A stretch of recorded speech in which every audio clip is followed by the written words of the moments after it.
Now, at the first part of the hour, I was talking a little bit about how I went dancing to disco music on Thursday night last week, and that led me to thinking about playing.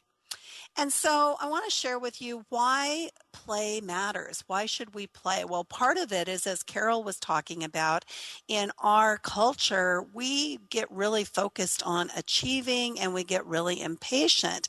And play is really about being in the present moment, which leads us to be more patient.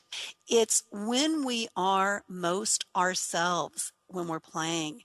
It's when our soul comes out and it allows us to express ourselves, express who we are, just for the joy of it, just for being us. And it reduces stress to do this. And play has been something that's always been difficult for me. From very early in my life, there was always a goal to be achieved. There was always something to be done, something to do. And judgments made by others about my performance, but really more judgments made by me, has always, well, I won't say has always, has frequently kept me from really just letting go and playing in whatever way resonates for me. Play has no goal beyond itself. We're not trying to achieve something with play other than being in the moment, having fun, expressing our true selves, and just being joyful.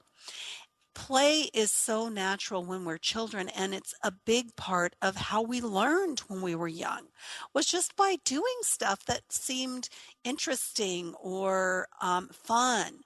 And that's how we learned.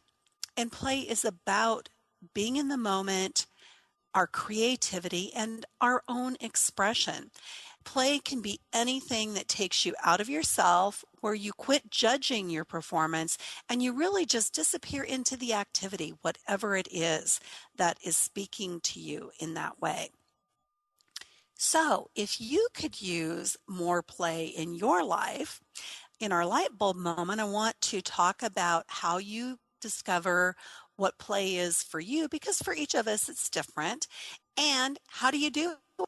Because many of us are like me, where I really grew up not really playing very much, with everything that I did having to have some sort of an end goal in mind and not just playing for the fun of it.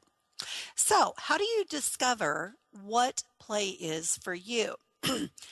Here are 3 questions that you can ask yourself. What is an activity that always leaves me feeling more energized after I've done it?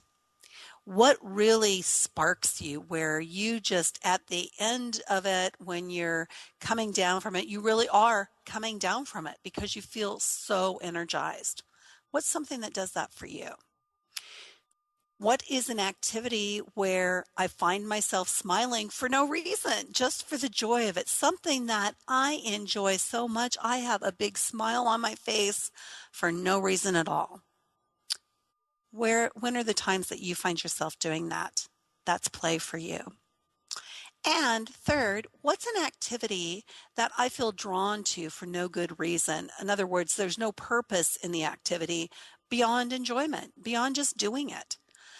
So for me, dancing does all of these things for me. I feel more energized, I smile a lot, and there's no end result to it other than enjoying myself.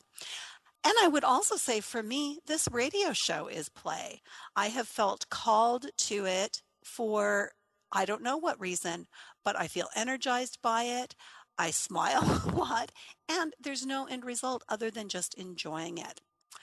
And when you're doing your play, do not judge or criticize how well you're doing. Let your entire being be immersed in whatever it is you're doing, body, mind, and spirit in the activity. And go with whatever emerges for you as you're in that activity. Just let it flow. Just go with it. So that's how you can discover what play is for you and actually do play.